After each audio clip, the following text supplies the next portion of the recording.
좋은 소식이 있어서 여러분에게 공유 드리려고 합니다. 제가 쓴 책 초연결 학교 세멘파커스에서 나왔는데요.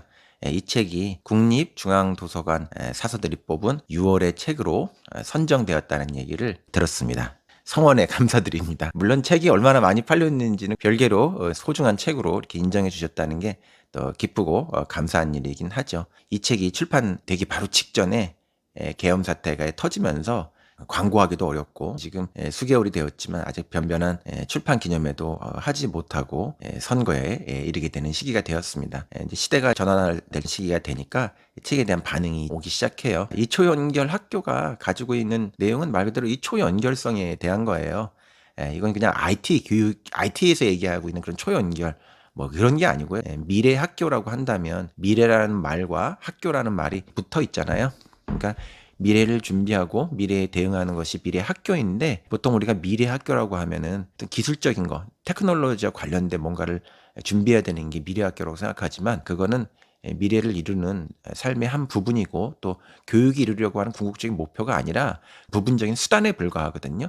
그러니까 미래 학교라고 하는 것을 이런 기술적 관점에서 생각하고 국가의 예산을 전부 다 거기다가 몰빵을 하는 이런 어리석음은 범하지 않는 것이 좋겠다 이런 생각을 하고 아름다운 방향을 제안하는 것이 이 책입니다. 여기에서 초연결이라고 하는 거는 간단히 얘기하면 한국 교육이 가지고 있는 특히 제가 가지고 있는 문제의식 우리의 이 배움과 삶 사이에 어떤 연결성이 있는가 또 학교가 이 세상과 얼마나 연결성을 가지고 있는가 거기에 대한 질문이에요.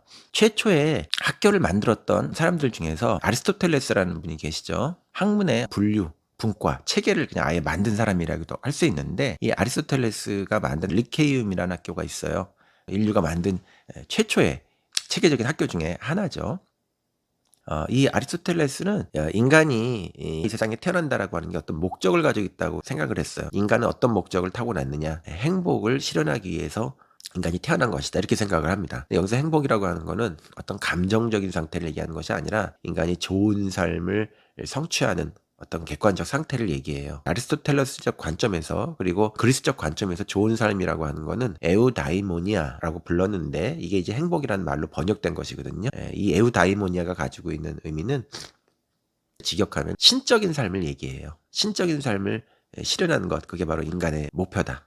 여기서 신적인 삶이라는 건 뭐냐면 이 우주가 어떤 변화 안에서도 오묘한 질서를 가지고 있고 그 질서를 이 사람들은 신이 만든 어떤 질서, 신의 섭리라고 생각했어요.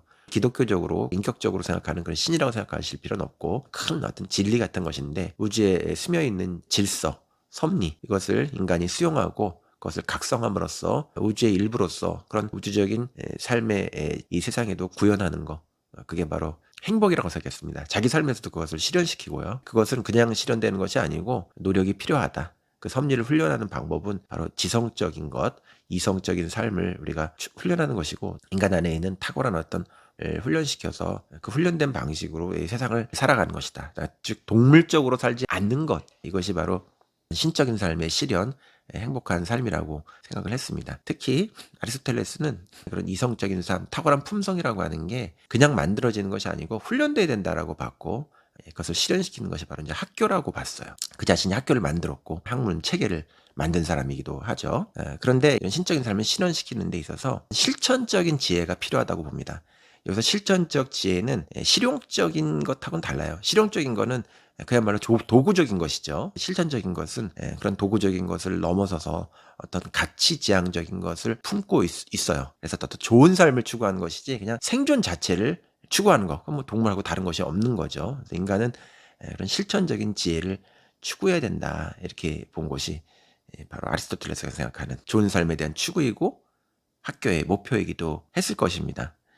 이 초연결 학교에서 추구하는 건 결국은 실천적 지혜를 추구하는 것을 얘기를 해요. 특히 한국의 학교 교육이 실용적인 것에 달면서 달려온 때문에 실천적인 지혜를 우리가 추구하지는 못했죠. 근데 이 미래의 학교라고 하는 게 미래의 삶이라고 하는 것이 실용성을 넘어서서 실천적인 지혜, 어떤 가치 지향성 같은 것들을 같이 내포하지 않으면 좋은 교육이 이루어지지 않고 개인의 삶의 궁극적인 행복 같은 것도, 지금 행복에 대한 관심이 엄청나게 크잖아요. 외국의 서양의 좋은 학교들도 보게 되면 이 행복론과 관련된 수업이 굉장히 이목을 끄는데, 이 행복이라고 하는 것이 어떤 개인적인 기쁨이나 감정 상태를 얘기하는 것이 아니라 좋은 삶에 대한 추구, 지성적인 삶에 대한 추구, 그리고 그 좋은 삶이라고 하는 건 이 세상 속에서 인간이 살고 있기 때문에 이 세계 속에서 자기를 실현시키고 다른 사람과의 어떤 관계를 어떻게 하는가, 그런 공존의 논리하고 굉장히 밀접한 관련이 돼 있어요. 결국 사회, 국가를 이루게 되기 때문에 공동체 속에서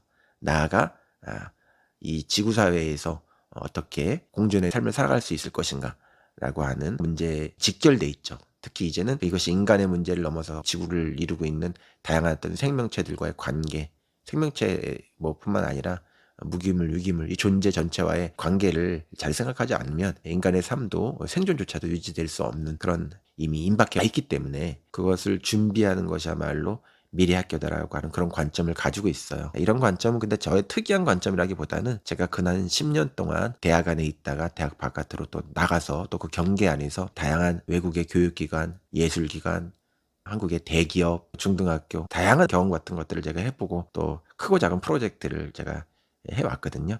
그런 것들을 반영한 제 생각을 여기에 담고 있습니다. 이제 새로운 시대가 열릴 텐데, 그 개혁의 지점에서 좁은 의미의 정치 제도의 개혁, 사법 제도의 개혁, 이런 것만을 생각할 것이 아니고 오늘날 우리 이 사회가 처한 이 위기, 교육의 파탄을 보여주는 것이거든요. 공부 잘한다라고 하는 엘리트들이 국가를 이렇게 파탄내고 시민을 위협하는 그런 지경에 이른 것이 우리 이 현재 된 상황이에요. 어떤 사람을 만들기 위해서 교육할 것인가에 대한 그런 질문, 여기에서 배움과 삶, 학교와 사회, 또 개인과 시민성을 서로 연결시키고 일치시키는, 즉 초연결성이 앞으로 교육에 필요하다, 이런 말씀을 드리고 싶습니다. 이 책 기억하시고 한번 읽어보세요. 고맙습니다.